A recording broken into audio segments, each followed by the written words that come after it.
Ushangilie Bwana Yesu. Haleluya hapa. Kuna makuu Bwana. Haleluya. Asante Bwana, asante Bwana, asante Bwana. Asante Bwana kwaya. Bwana abariki sana. Waende kaya wetu. Apiga makofi ya ushindi na kofi Bwana kaya wetu. Asante Bwana, asante Bwana. Bwana wabariki. You are the national worship team and you are going to see the hand of God in very many dimensions because God is here. Hallelujah. Asante Bwana Yesu. Asante Bwana Yesu. Kwa nafasi tukaenzi neema ya kitume ya baba yetu na mama yetu Pastor Adelita Mwilai kwa yeye na kitume. Asante Bwana. Kwa nafasi kashukuru kwa ajili ya pastor wetu Pastor Elijah kapita kwa asante Bwana. Wale tukamalaba pia wewe kwa dada shujaa kijema kopi ya ushindi. Asante Bwana. Haleluya. Salimia watu wakaribishe ili kwa na wewe mwambie karibu kwa ibada ya jioni. Ibada ya miujiza. Ibada ya jioni, ibada ya miujiza. Haleluya. Asante Bwana Yesu. Haya, as we start let now tukiri urithi wetu maana najua machines are not still on. Tukakiri tu ambayo iko rahisi kukiri. And the God is able. God is able to make all grace abound towards me, that I always have in all sufficiency in all things may have an abundance for every good work. Amen.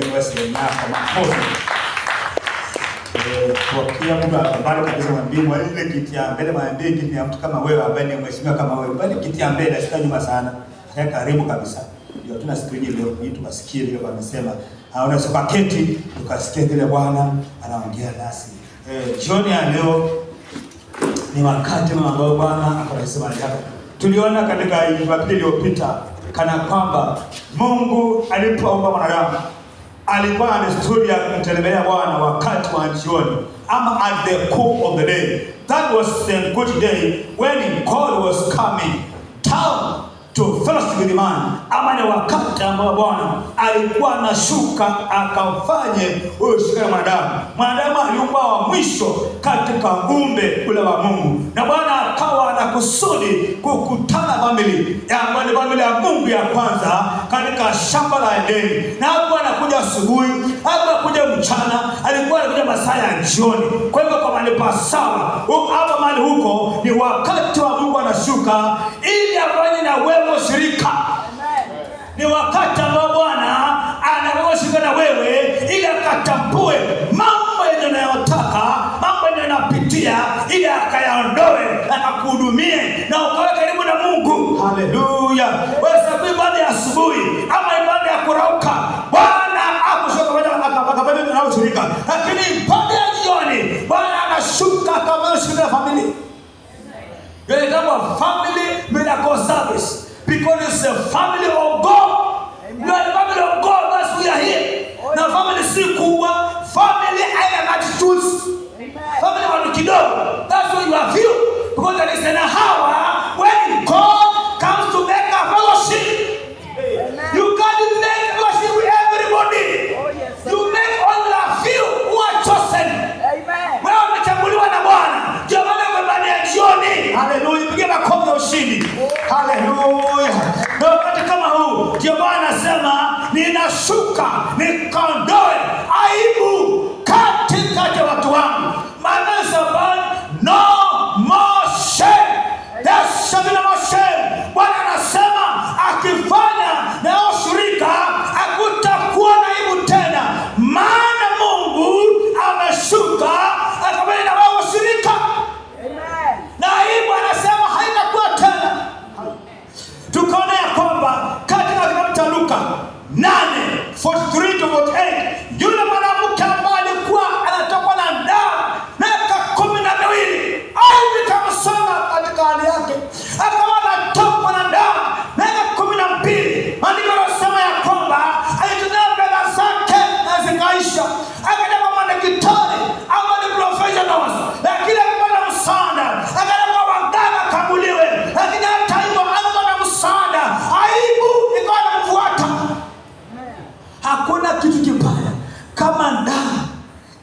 mtu early marriage, lakini wakati tawi inapotoka iko na mambo ya wewe kando, ama iko na harufu. Kukaa mbele ya watu au usukae mbele ya watu uko na aibu.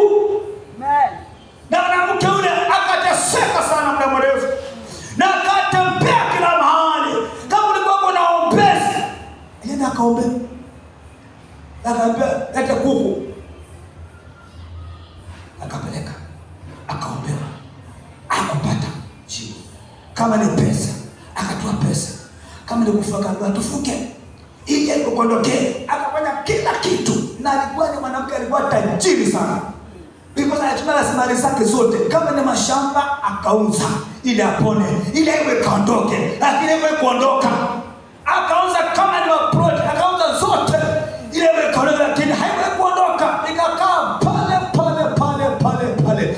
Ndio anasema ya kwamba wakati ilifika akafanya uzana Bwana Yesu akakemea ile hali yake, aibu na katoka. Wakati Mungu anaposhuka akamwambia na wewe fellowship, mambo lazima kabadilike.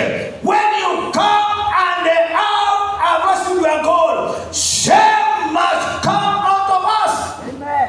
Hallelujah. Amen. Sisi kuna ndio tunasoma Kiswahili, sababu ndio tunasoma Kiswahili. Pasa nasema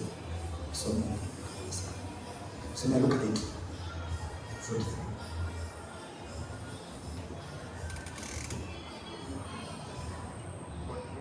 And the woman with an issue of blood for 12 years, which and spent all her living upon the physician, either would be healed of any. Verse 44. Came behind him and touched the border of his garment. Immediately her issue of blood was snatched. Verse 45. Jesus said, "Who touched me?" When all denied, Peter and they that were with him said, "Master, the matter among thee and praise thee, and sayest thou, who hast touched me?" Verse 46. Jesus said, "Somebody has touched me, so for I perceive that the virtue has gone out of me." And when the woman saw that she was not it, she came trembling and falling before him.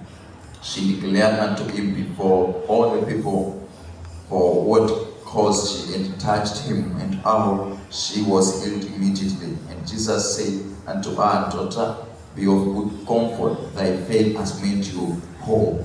Go in peace." Amen. Asante sana. Yule mama alikuwa ametengwa na watu.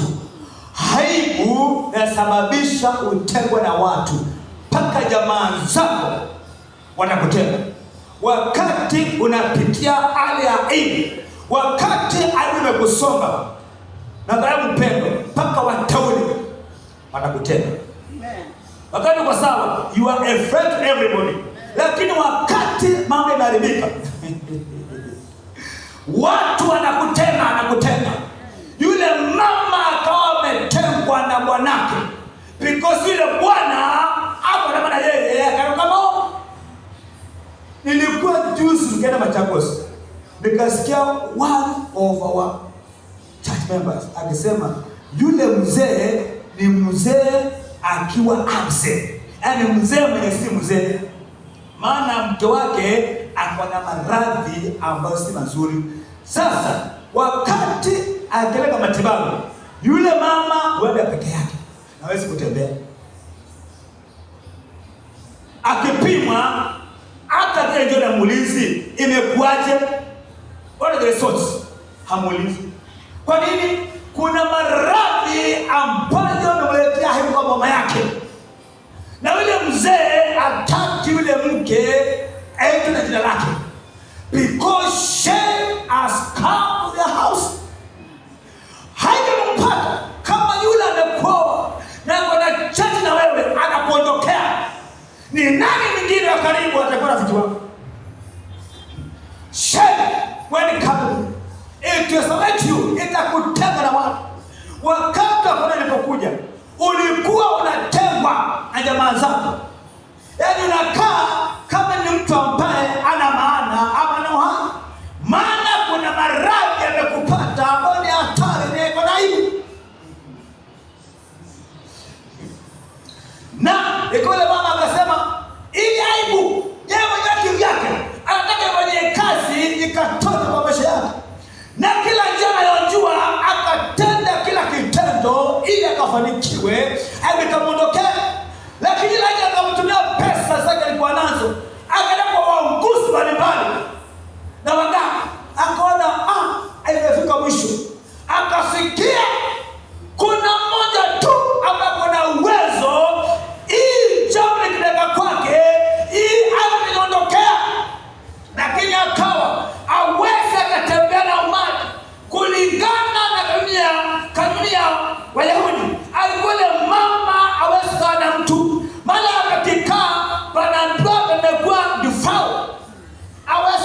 kupigana, hawezi kupikia bwanake, hawezi kupikia watoto, hawezi anything. Shame. Na utaka kama kuna mambo wapendwa yanatupata wakati na kupata ila kutenga peka kunywa nyumba ya Bwana hauwezi. Mengine ni njama za adui Shetani, anapokea jambo ili akutenga ukae mbali na ushirika wa pendo, akutenga ukae mbali na ushirika wa Mungu, ili wanaposhuka ile saa yake ya kwenda wewe, anakuta wewe hauko mahali ambapo Mungu ametenga, ili akafanya na wewe sikuna wewe. Tusomee Zekaria, the book of Zechariah chapter 3. Tukaona vile Yoshua alifanyiwa na adui. Zechariah chapter 3 verse 1.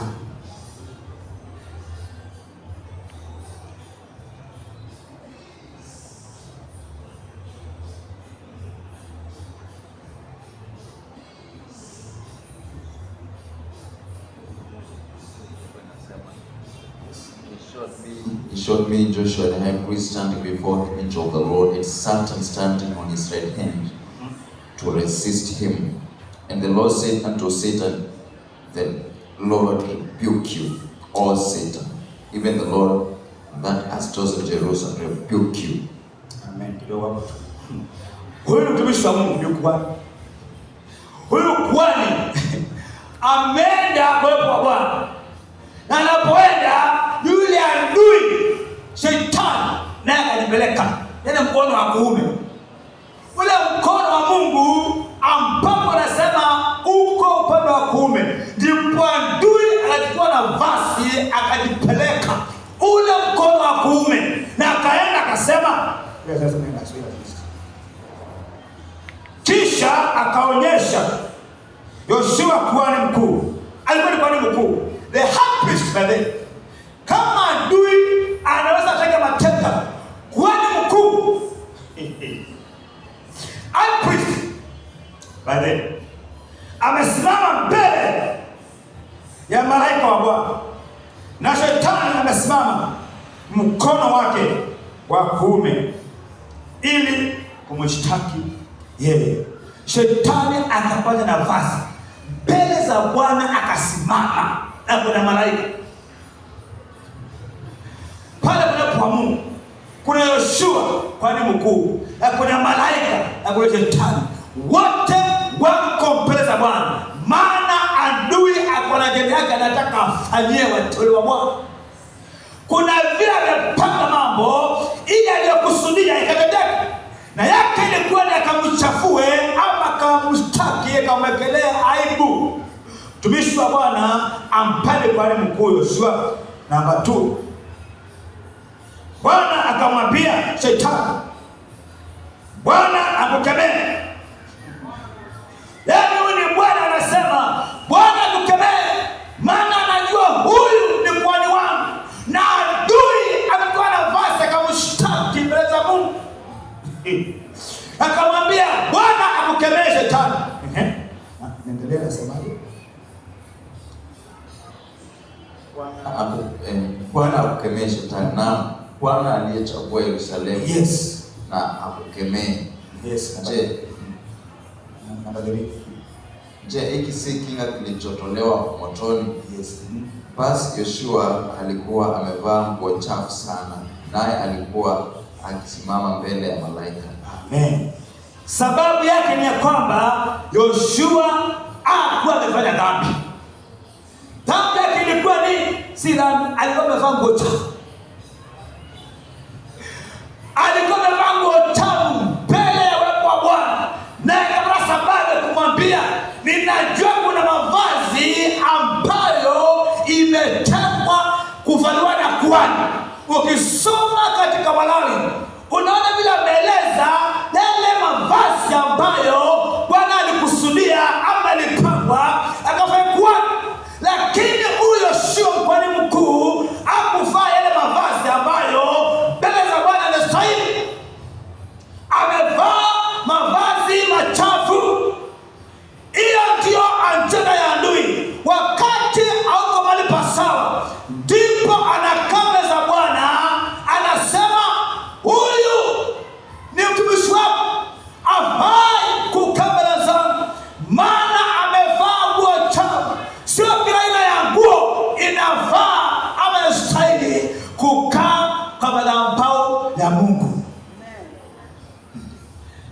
outer. JCC policy. Hauwezi hii madhabahu ukatumia na kila aina ya mavazi. Hauwezi kuona mhubiri amevaa t-shirt na amevaa jeans kwa madhabahu kama haya. Our Papa knows how to cut the outer. Wakati tunafanya sarakasi, uwepo wa Mungu unatoka, inambakia tu madhabahu ya kawaida. We can invite every kind of guest speakers ama watu wa kuimba nyimbo. Kuna wakati wa conference tulialika watu wengine na wakakuja wamevaa zile nguo za siku hizi, imekatwa, ingine imekatwa, na hapo mbele za madhabahu, na ana minister mpaka anaanguka chini. Unajua ukiwepo Asha ama protocol, sisi unaona kila kitu. You take only 5 minutes, you will scan the environment yote. Unaona kila makosa, lakini washirika waone, tunaona sifa sikitani. Lakini sisi, you mark the environment within 5 minutes. Toka madhabahu mpaka kila mahali, mpaka kiacho mhubiri. Basi mpaka kama ni mhubiri amealipa, tunaona mpaka kila kitu ambacho I qualify afanye. Kwa nini? We want to cut the outer of God. We cannot let the enemy akafanya nafasi ili ashtaki madhabahu haya ambayo imejaa nguvu za kuponya watu, ambayo imejaa uwezo ya kudia watu ikatoka ni kahibu wakapata sifa. Kwani alikuwa amevaa nguo chafu, kio ajue kapata nafasi ili kumshtaki. Kuna hali ambayo anakwambia fanya hili, maana mbele za watu nafaa. Kile kama na sababu aina wewe mbele za Bwana akushtaki. Unaweza ukaongea kila kitu mbele atumishi wa Bwana, ili ajue na ana sababu ya kushtaki, na unaongea ili uone unafanya jambo la kufaa, lakini si jambo la kufaa, ni jambo ambalo adui anaangalia pana sababu ama nafasi ya kushtaki. Hebu tusomee 1 Corinthians 15 verse 33. 1 Corinthians 15 verse 33.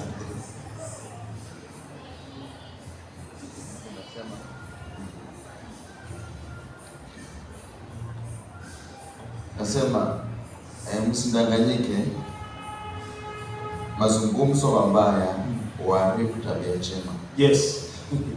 Si kila mazungumzo ni mazuri, mengine ni kuharibu tabia njema. Yes. So adui anatafuta ukazungumza mazungumzo.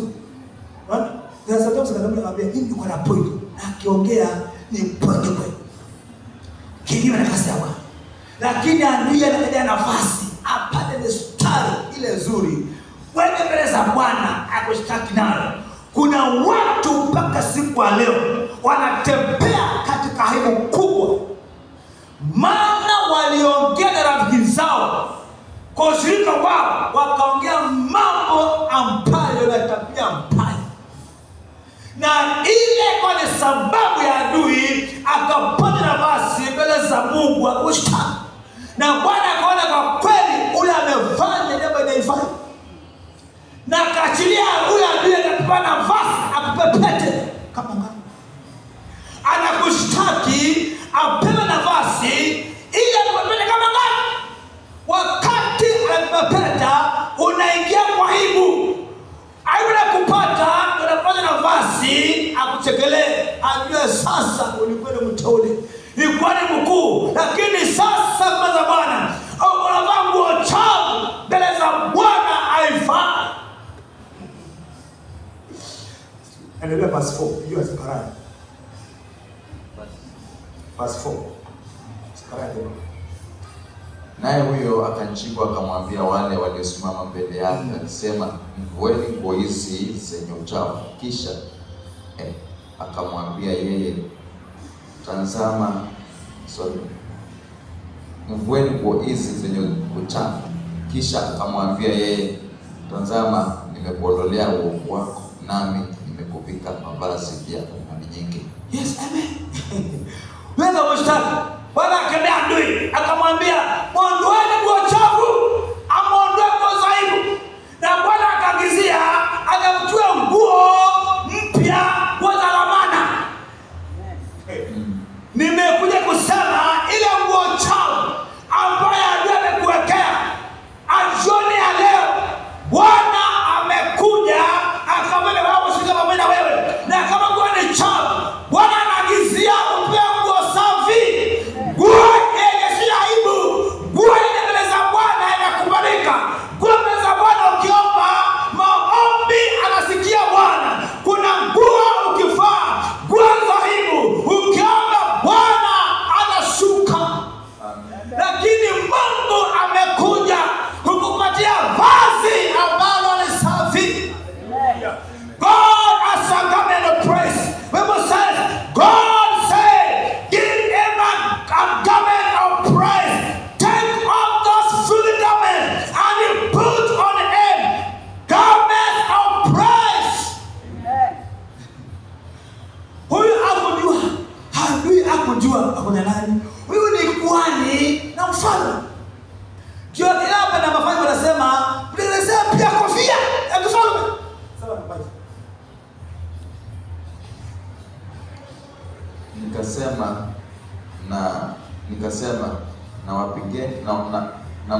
na mpige kilemba kizuri kichwani. Basi wakampiga kilemba kizuri kichwani pake, wakamvika mavazi, naye malaika wa Bwana akasimama karibu. Yes. Hii ni kilemba. Hii ni kofia ya kifalme. Alikuwa ni kuhani peke yake. Hakuwa ni kuhani na mfalme. He was only a priest. Then Mungu baada ya kuonelea ile aibu, akamfanya to be a priest and a king. Usome Revelation 5:10. Ufunuo 5:10. Revelation 5, chapter 5 verse 10.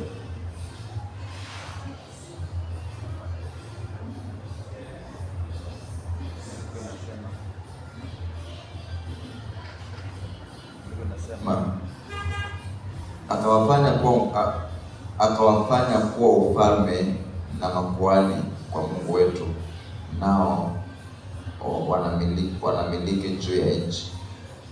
Amen. Kuwa nani? Mfalme na kuhani. Adui anajua nafasi ambayo Bwana anakupatia kwamba wewe ni mfalme na wewe ni kuhani mkuu hapa duniani. Ndiposa akaenda Bwana akamshtaki yule kuhani mkuu, maana amepata kofia ya utawala kama mfalme. Ndio Mungu anasema ya kwamba Ufunuo akampatia kofia ya kuwa mfalme na kuwa kuhani. Kila mtu anapanga karibie ile nafasi ambayo Bwana amekupatia. Wakati kwamba wewe ni mfalme na kuwa lazima kwa nafasi yako. Adui nafasi yake atapata. Ndio nasema ya kwamba jioni ya leo tumekuja mbele za Bwana ukajua kwamba mimi ni kuhani na mimi pia ni mfalme. Bwana amenifanya nikakue a king and a priest here on earth. Adui akaenda mbele akamshtaki Yoshua kuhani mkuu, akamwisha kwa nguo chafu na nguo safi. Malaika akaambiwa mvalishe nguo mpya, nguo za kuhani na kofia ambayo ni ishara ya utawala. Akawa mfalme hapa duniani. Kama ungeungua macho yako ukaona ya kwamba yale ambayo Mungu amekusudia ili akufanyike ukawa mfalme ukawa kuhani, lakini hatuoni. Unaona ile aibu ambayo imekusonga, unaona ile mambo ambayo ulifanya, adui ile ambayo ulitubu atakwambia, unakumbuka ile dhambi haikusamehewa. Hawezi kuwa kuhani, maana kuhani ni mtakatifu, anakuwa ufaa. Ndio maana kuwa na harusi, hawezi ukafaa mbele za Bwana. Wewe ni haki bila kulipa. Lakini wewe ufaa, maana hata aufai ile nguo ambaye safi. Unavaa nguo si ya dhamana au mbele za Bwana. Mungu anasema kuna vazi ambaye amekutengenezea, vazi la sifa. Nimekuja ukanjua kwamba kuna vazi lako la sifa ambalo Mungu ametengeneza kwa ajili yako. Amen. Kuna vazi ambalo ni la kifalme ambayo Mungu ametengeneza kwa ajili yako. You have to rise up na ukavaa hiyo vazi la kuhani mkuu, na ukavaa vazi la mfalme ili ukatawale hapa duniani. Kuna mambo ambayo Mungu amekutengenezea, lakini unakaa Esagadia. Wakati utajua nafasi yako, utasimama na useme, today I am a king and I am a priest. Na unavofaa nguo ya kifalme, hauwezi ukatembea kama mtu wa kawaida. Ukivaa nguo ya kuhani, even I was a priest one day, basi nimevaa ile nguo ndefu na kofia na mshipi wa huko na huko, nikitembea kwa barabara kama naambia kwamba ni kuhani, hauna siri, lakini ndio ya kiroho ya ndani. Unapotembea wewe kuhani, una mamlaka, una uwezo kama mfalme, unatawala pamoja na Yesu. Ninajua adui kuna mambo ambayo wanakusudia ili watu wa Bwana wakakae katika aibu. Jioni ya leo Bwana anapokuja kufanya nasi shirika, jioni ya leo anakuja na vazi. He is coming to us with a garment of praise. Shame will be no more. Hakuna aibu tena kwa jina la Bwana, maana Mungu amekemea adui kwa ajili yako, na Bwana amekutengenezea vazi la kuhani, na Mungu ameunda kofia la kifalme. Anakutembea kama mfalme hapa Nyaliwezi, anatembea kama mtu wa kawaida. I'm going to walk as a king and a priest when you walk. Hallelujah. Asante Bwana Yesu. Tusomee Psalms 76. Psalm 26, verse 1. Verse 1.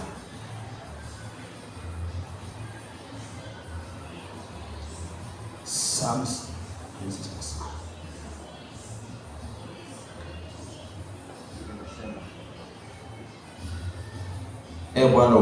Bwana unihukumu mimi, maana nimekwenda kwa ukamilifu. Zaburi 126. 126.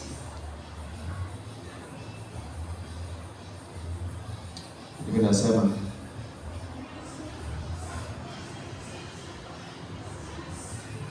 Bwana aliporejeza mateka wa Sayuni, tulikuwa kama watoto.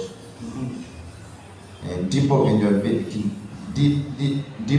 kinywa chetu kikajaa kicheko na ulimi wetu kelele za furaha. Ndipo tuliposema katika mataifa, ndipo waliposema katika mataifa, Bwana amewatendea mambo makuu. Bwana alitutendea mambo makuu, tulikuwa tukifurahi. Bwana, urejeze watu wako waliofungwa kama vijito vya kusini. Wapandao kwa machozi watavuna kwa kelele za furaha. Ingawa mtu atakwenda zake akilia, asichukuapo mbegu za kupanda, hakika atarudi kwa kelele za furaha aichukuapo mingani. Nasema ile verse 1 Hiyo ndio ilikuwa my key verse. Alisema aliona kama ndoto wakati aliondolewa. Naona kama ndoto. Aliona kama ndoto. Kwa kuwa Bwana aliwapatia heshima, aliwapatia nguo ambayo ni ya Bwana. Haleluya. Asante Bwana. Usome la mwisho, usome 2 Samuel 9 verse chapter 9 verse 8. Samueli wa pili 9 verse 8 and verse 2 verse 10. Akasujudu akasema, mimi ni mtumwa wako. Mimi mtumwa wako ni nini hata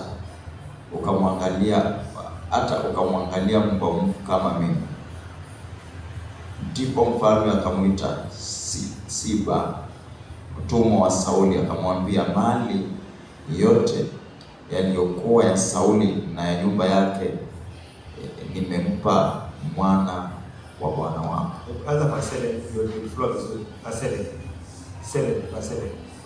Daudi akamwambia, usiogope, maana bila shaka nitakutetea wema kwa ajili ya Yonathani baba yako, nami nitakurudishia mashamba yote ya Sauli baba yako, nawe utakula chakula mezani pangu daima. Amen. Alijiona kama nini? Mbwa. Kama mbwa. Yani above all this, akajiona kama mbwa. Na kwa kuwa alikuwa amevikwa aibu, aliona kuwa duni kama mbwa. Hata angesema kitu kingine kama mlishi, lakini kama mbwa mwenye amekufa. Basi mwenye mwai ndio mwenye kwa hai. Kuna wale ambao wametuzwa na wengine wamelikuwa wafanyikazi, lakini wamekufa, ana maana, ako nothing, aibu. Lakini akatambua kwamba kuna wakati umefika ili Bwana akaondoe aibu. Akamwambia yale yote ambayo mfalme Sauli alikuwa nayo yakachukuliwa, naenda kurejesha yote. Yani akakule mali ya ufalme, akujua kwamba Mungu amemchagua kuwa mfalme, na kuwa ndio akajua na fai mbele za Bwana. Andupa wake na kuona wewe hufai, uko duni. Unajua kelele za Bwana wakati unajua kama wewe hufai, hata wewe ukiomba haifanyi kazi. When you see yourself nothing, wenda pesa bigwas shule ya Kristo kama nasema shule. Tukaenda ile somo ya kusoma ndio upate max. One of the pastors akasema, mimi si kitu, ni mtu tu pesa. Akaambia stop. Mbele msinyele. Wewe ni darasani. Akaambia soma John kwanza 12. Waliwaamini aliwapatia uwezo na kuwa wana. Wewe sio bure, Mungu amekuwa mwana. Waliwaambia. Na huyu akaona ya kwamba yeye ni kama na mbwa mwenye amekufa. Hakujua ya kwamba yeye anaenda kurithi mali ya kifalme ama baba yake alifanyia kazi. Jioni ya leo nikwambia kwamba kuna mambo ambayo Mungu anataka arejeshe kwa nyumba yake ili sisi tuyaone. God is trying to restore what was taken away from us. Amen. There are things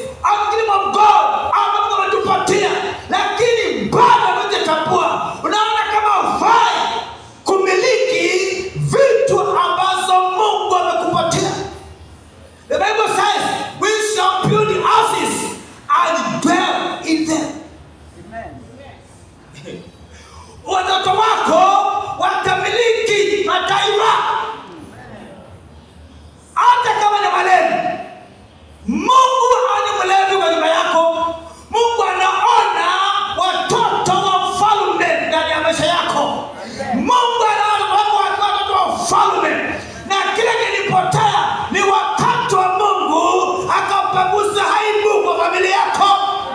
Kuna ndoa zifanyi kazi, zinakaa bure, zinakaa nasema ningejua singeolewa.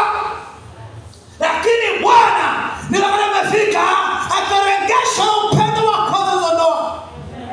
Watoto ambao wamekuwa sumu wameingia kwenye darati na mambo haifai. Mungu anaona wakiwa wafalme. When you pray, don't call them nothing. Usiwaite walevi. Mungu haoni walevi, anaona wakuu, anaona priests and princesses. Hallelujah.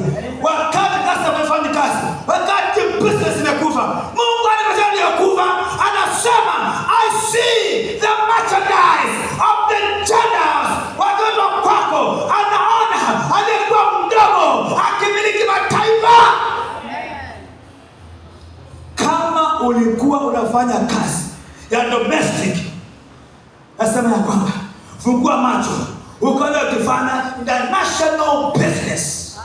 Kuna watu kwa mahali hapa wanaanza kuipati mali kutoka nchi za ng'ambo. When you see yourself being a king and a priest, you deny the report of the devil.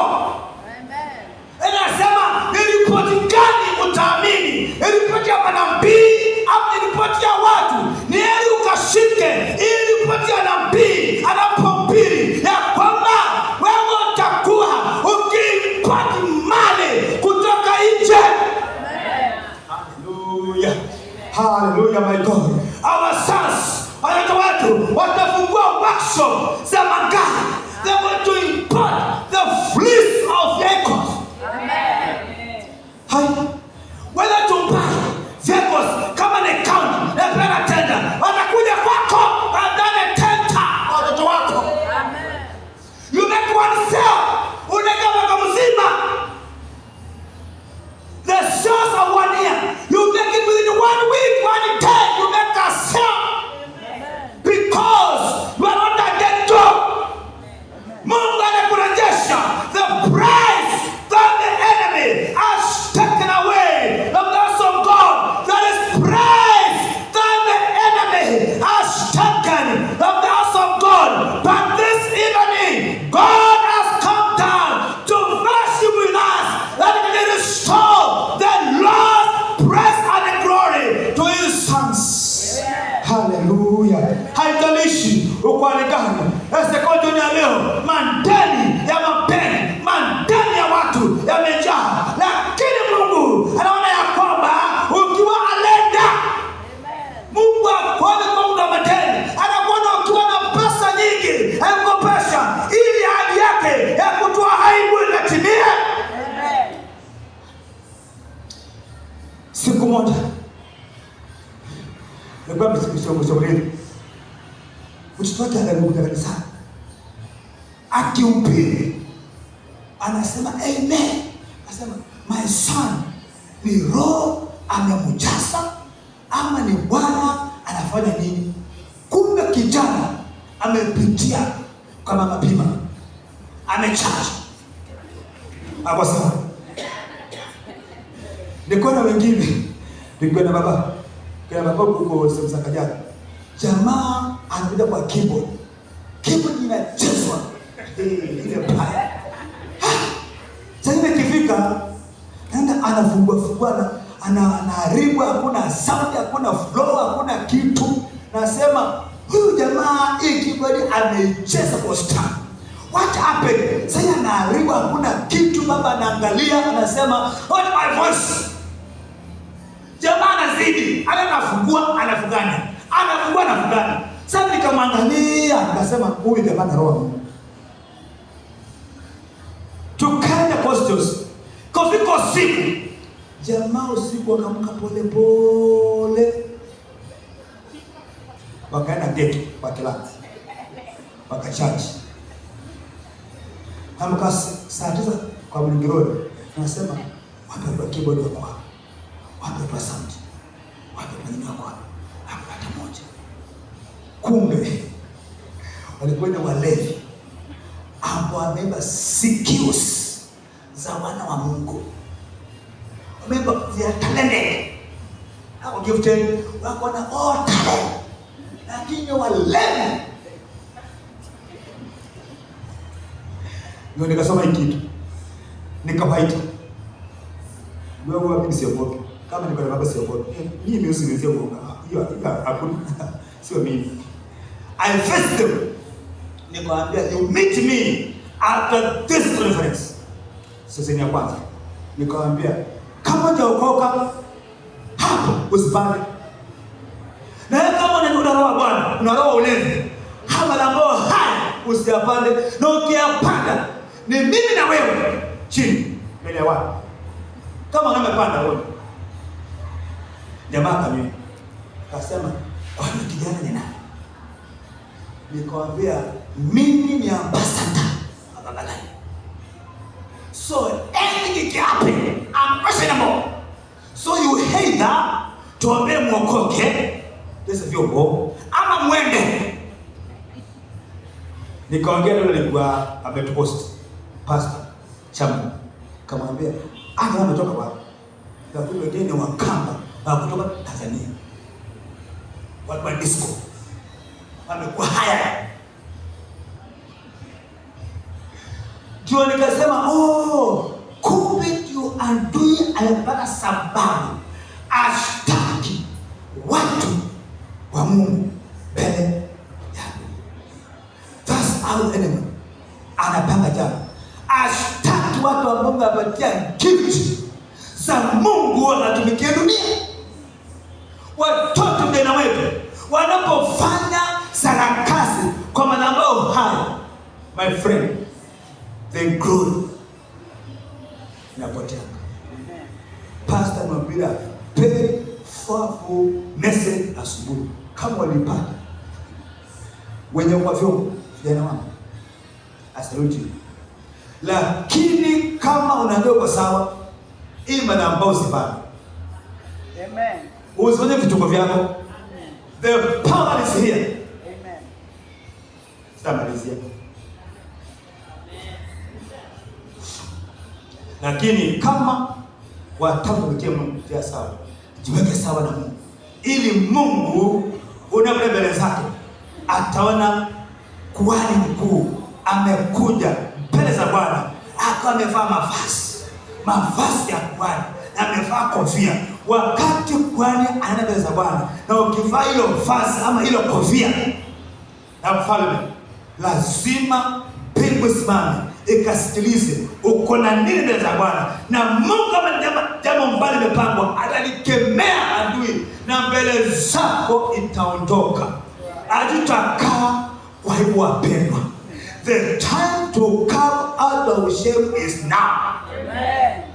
It's the month of harvest. Ni mwezi wa mavuno. Amen. Tuasubiri bahasha. Pastor akusema the amount of seed that you want to sow. Na nilienda tukatengeneza naambia mwezi tutakuwa tunapokea ushuhuda pale nyuma pale. Unaenda kwa ushuhuda pale kwa ashes. Unasoma wapi?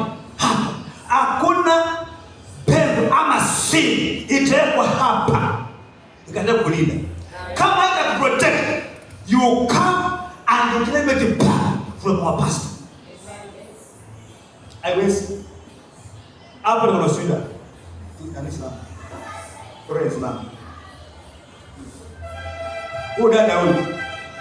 Thursday. Moto ulimwambia maduka yao. Maduka yakachomeka yote. Kufika kwake hivi. Moto ukasimama. The storm iko safe. Kila kitu yote iko sawa.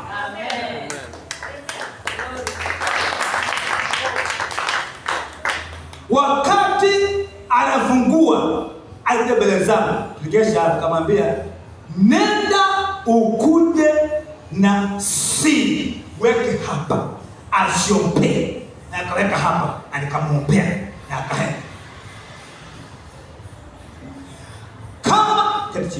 Kama ni mafuno, Mungu lazima mafuno akalinde. Hautapata aibu. Kama ni time of harvest, you are going to harvest. Wale Indians hawata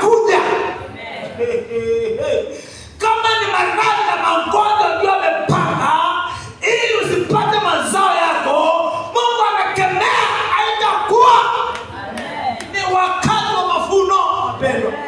Unajua baada mavuno kule kwetu, mimi nimekuwa katika town na nimekuwa katika mashamba. Niko town, niko mashamba na nimekaa nyingi sana kwa Kajiado, kwa Kikuyu. And I know wakati wa uzao, wakati wa mazai, ng'ombe wamezaana sana. Na maziwa ni mengi mpaka na maka chini. Wakati maziwa na Masai na nyama nakwambia nyama shilingi 10, ingine anaongezea. Yaani nyama naongezwa na shilingi 10. Maana ni wakati wa mavuno. Hivi za plan walikuwa kiimba nyimbo. No, my dad alikuwa anafanya kazi ya serikali. Na kila mahali tuko naye. Tukienda Kajiado, Wamasai wanaimba nyimbo. Na hivi sielewi Kimasai. My dad anajua lugha kama zote za Kenya. Alikuwa civil servant. Lakini hivi sielewi anaambia hizo nyimbo za sifa, za mavuno.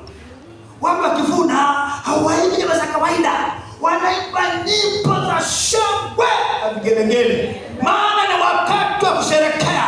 Maana Bwana amelinda. Ukame haukuwa tena. Ng'ombe za Masai kukufa. Wamezaana mpaka akiuza ng'ombe anaenda kwa nyumba na ile kikapu imewekwa pesa. Amen. Masai ile sijamba anaweka kwa chondo. Amenunua chondo. Mama alikuwa akiuza nini? Mama alikuwa anafanya business Kariakoo ya kuuza baskets ili Kariakoo. Anapatiwa tena na Masai. Amwambia weka zipu. Ili afungie nini? Pesa no. They go running. Paka wengine wanaoa warembo wa Kikuyu. Mwenye Masai mzee au Kikuyu msichana. Mavuno imekuwa mengi na mchanganya. Pesa imejaa. Na anapatia plot. Wale warembo wanajenga maplot. Huko kwetu Kisiria.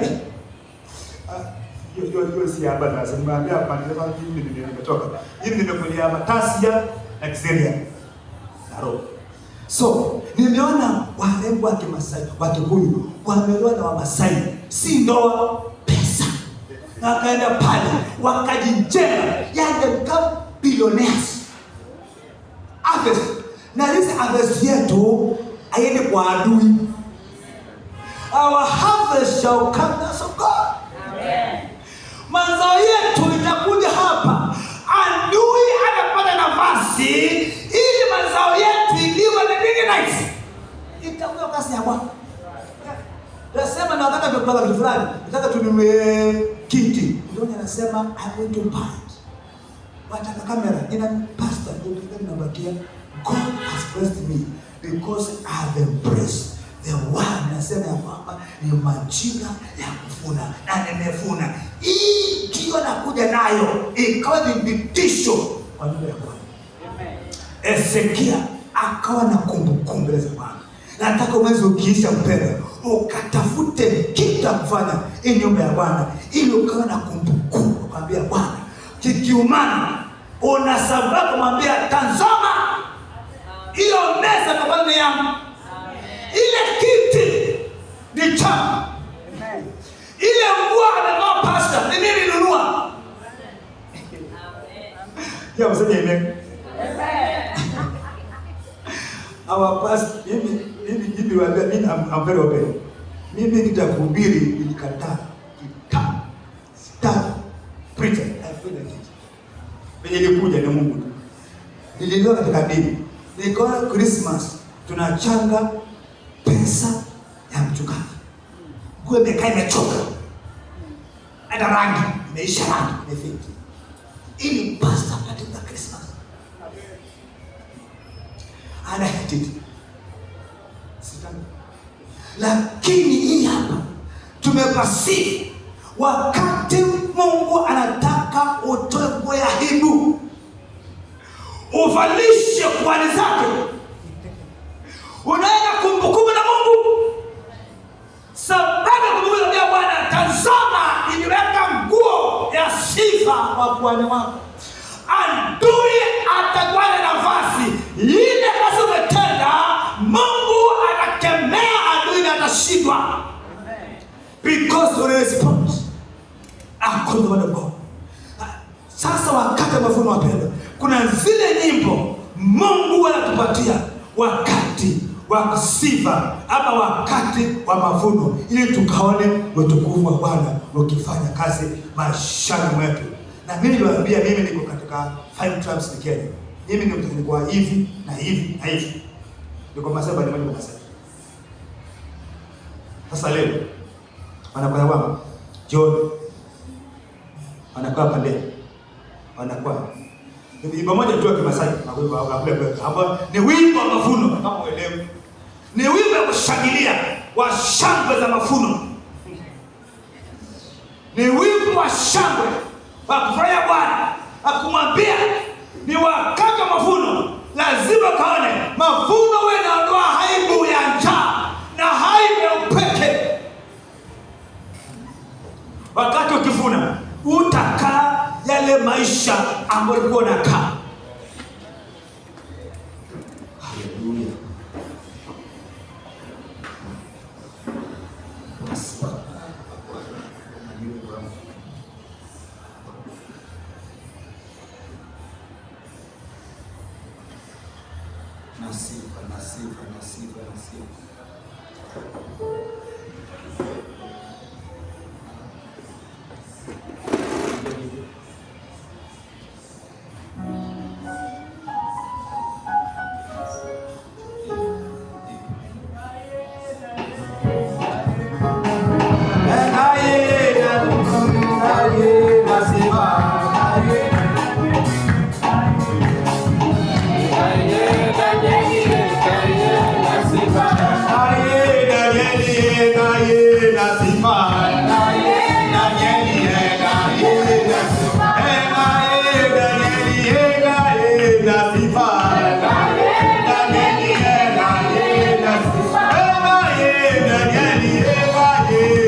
Yeah.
Asante kwa Yesu.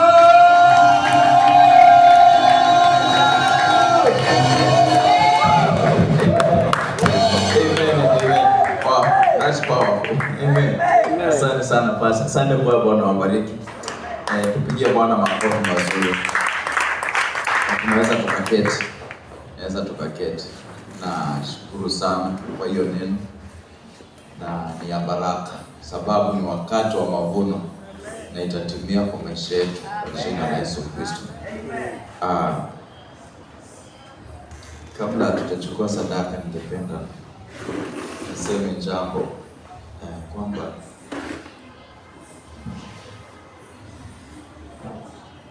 kwa sababu ya nafikiri ni environment ama culture ya kule tumeelewa watu wengi, Mungu akiwaita huwa hawataki.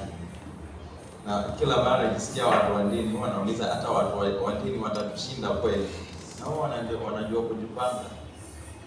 Kuna wengine walikuwa na changa wanapea pastor wao mbali mlevi ili atapitia apate kikombe mahali tu. Lakini naona wale ambao wameokoka kwao ni ngumu. Hatutashindwa na watu wa dini. Amen. Tutakuwa na wisdom na tutaona Mungu akitubariki. Even as we serve our men of God ambao Bwana amenua. Nisikia siku moja alikuwa akisema Mungu anaongelesha atamwambia wakati utatembea kiatu yako impend maisha ya watu ambao unahudumia nao pia yatampend hivyo. So ni message ambayo imehubiriwa sana kanisani for I think sawa hivi, lakini ukweli ni kwamba ukisoma Galatians 6:6 ambayo ni sawa ilianza nasema when men of God share you the word you share every good thing. Amen. Apostle Paul ameongelea sana. Kwa hivyo ukisikia Mungu anakusukuma jambo tu quickly na kuletea baraka, nikianza kushare hiyo point by point naweza nikachukua muda mwingi, lakini acha nikwambie hata hii nimesoma hiyo basi hiyo ya Zakaria 3 verse akisoma, Mungu hakusema nimekupoa, aliwaambia wale walikuwa hapo, nafikiri ni wale alikuwa anahubiria, mtoeni nyinyi. Hakuwaambia watatoa wapi, nafikiri naamini ni wao waliwaagiza, ambia mtoeni, mbalisheni. Amen. So twende kwa dhabihu zetu. Chukua your tithe, your offering, tumwabudu Bwana. Mambo yako hayatabaki kuwa vile tena. Tumheshimu Bwana na Bwana anakuheshimu.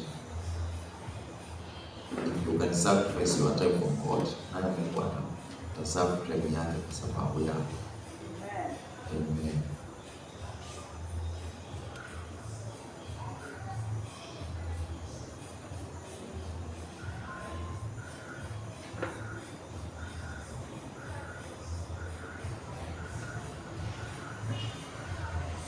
Leo tutayarisha sadaka zetu, special seed of tithes.